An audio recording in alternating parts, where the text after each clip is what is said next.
Welcome back to this channel. This is Unfiltered Forex with me, Clement, and I am here for Interesting Reads 3. So, in this episode, we're going to, it's generally a forecast.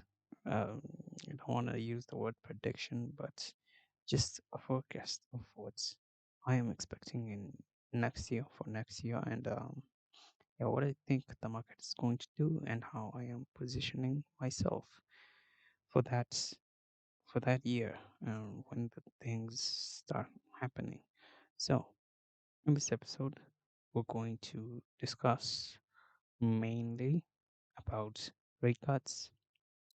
That's number one, rate cuts. A recession is number two, and yield curves. Going to talk about these three things mainly. We're also going to talk about the stock market performance and how I think the stock market is going to do next year. So let me begin. Number one, rate cuts. So currently is the market thinks the Fed is done hiking rates at the current target range 5.25 and 5.5 percentage points. And yeah, there are the market is currently expecting the first rate cut to come in May next year. May next year, that's when the market is expecting the first rate cut to come and four cuts in total for next year. So, but this is just a prediction, and usually they are very wrong. They don't. The market hasn't exactly been correct about these kinds of things. So there are three things that might incentivize the Fed to cut rates. Three main things. Number one is political pressure. Next year, there's the presidential election in the US, and if there's going to be enough pressure from government to cut rates, or rather to make the economy a bit more bearable for to use that as a bargaining chip to get the candidacy, that of course is going to push the Fed to cut rates, but that has a very little probability of happening. Yeah, because the Fed is mostly independent. The second one is a recession. If there's a recession, that's definitely going to make the Fed start cutting rates. A recession is, of course, um, a decline, okay, an uptick, a significant uptick in the unemployment rate, and a big slowdown in economic activity. GDP growth, when it starts coming in negative, that's going to count as a recession, and that's something that's probably going to make the Fed consider cutting rates. The other one is deflation. Yeah, if deflation happens, even if the economy is still mostly okay, if inflation turns to deflation, that's definitely going to make the Fed start cutting rates also. So, with that, as you have heard from these um, possible outcomes, it's it's okay to conclude that the Fed is just waiting for something to break so they can start cutting rates.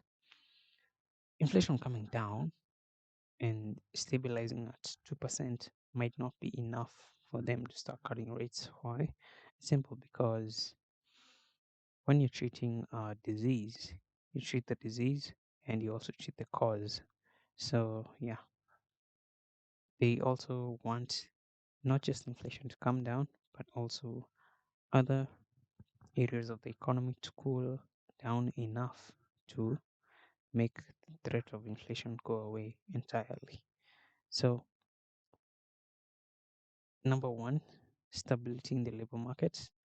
When now we're talking about other things that might contribute to the Fed cutting rates on top of inflation being cool at 2%. Stability in the labor market when the labor market is not too hot or too cool. At when the unemployment rates hits their target of 4.1%, they might start thinking about cutting rates. Then, of course, labor demand needs to slow down.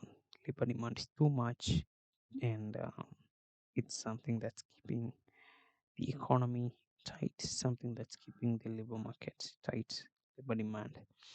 Also, consumer demand. Consumer demand, of course, this comes up from a strong labor market. If majority of the people have a lot of money to spend, of course, that's going to bring in a lot of demand into these products, and the problem of inflation will still be there. The threat of high inflation will still be there if consumer demand continues to be strong, as we see on a monthly basis when the retail sales data comes out has been quite strong in the past, really. So these are some of the factors that will contribute to the possibility of rate cuts. How soon they're going to happen? Of course, the probability that these events are going to happen in the first quarter of Q in the first quarter of 2024 is less likely because it's just not enough time between now and then. So the first rate cut is expected in May, and then four and then three more rate cuts in the year. But going to wait and see how that one's going to come out. So number two, the second thing we're going to talk about, other than rate cuts, is recession. Probability of a technical recession currently is quite low, unless of course something significant breaks in the economy. Yeah, if you look at the market performance over the past year, things have been mostly good, except for some indices where in specific sectors of the economy we had kind of minor recessions, especially in the banking sector. I'm sure you remember it was in March, yeah, when we had the whole drama of some banks collapsing, starting with the Silicon Valley Bank, and then I think First National Bank. Yeah, that was another one that's collapsed, and it was bought by JP Morgan.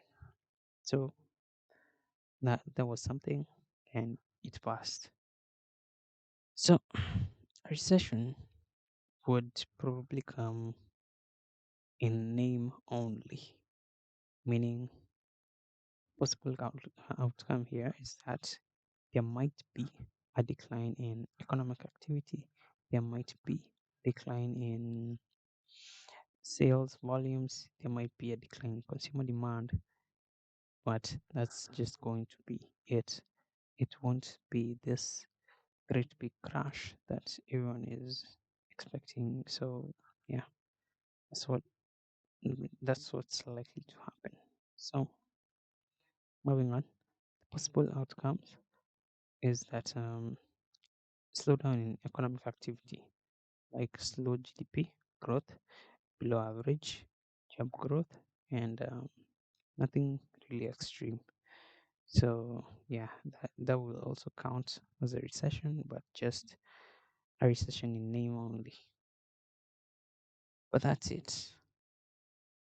All the more reason that is all the more reason to be extremely cautious going into next year, because usually when everything looks okay, when everyone thinks the worst is behind us, that's usually when these markets just shift and things get very ugly very quickly.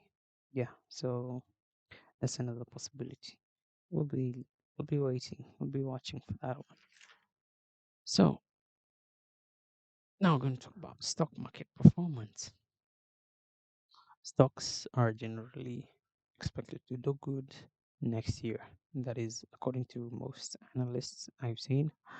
And yeah, the most banks are releasing their estimates for next year, and the outlook is quite positive because yeah, most of these targets for the S&P 500 are between 5100 and 5200, which is I think a whole 400 700 points above from where price currently is price of the S&P 500. So yeah, that's going to be really important to look out for. Hmm. Something else to note: stock market performance next year is likely to be good because this year it was bad mostly. Okay, it was bad because the entire stock market was held up by only a handful of companies, the Magnificent Seven. So that's something that really kind of overshadowed the the how can I put this? That's something that really overshadowed the poor performance of some stocks in some sectors. So next year, now those mid cap stocks that didn't do good, they are likely to now start shining because yeah, this year has been good. So next year is also likely to be good. Also, uh-huh, in in as much as the Magnificent Seven have really done well this year, next year they might take a breather, and then the other stocks might now start lifting the stock markets higher, as we are seeing today. Yeah, today some stocks are the Magnificent Seven stocks. They are bearish. They are in the red, but the S&P 500 just refreshed the 52-week high. So yeah, it's it's a big deal that the market is now not over dependent on these few handful of stocks. Something else, and the last thing I will talk about is yield curves. More so the 10-year yield, because this is the one that's most watched, most monitored. Personally, I'm longing the 10-year yield, and I'll probably continue longing it and start shorting or changing my bias as soon as the Federal Reserve delivers the first rate cut. Yeah, so at that time, that's when I'm going to have to start thinking of shorting this yield. Usually, it's not a good idea to short yields when the Fed is hiking rates, but when the rate cuts start, that's when yields start falling also. And the yield curve might probably go back to the normal shape. Yeah, so that was it. I hope you learned something, and if not, that's okay. You can learn something next time. I will. I'll do more of these in the coming year, and yeah. So in summary, next year the outlook is mostly okay, but that's what makes it all the more risky. That should something go bad, it's going to go very bad because no one saw it coming.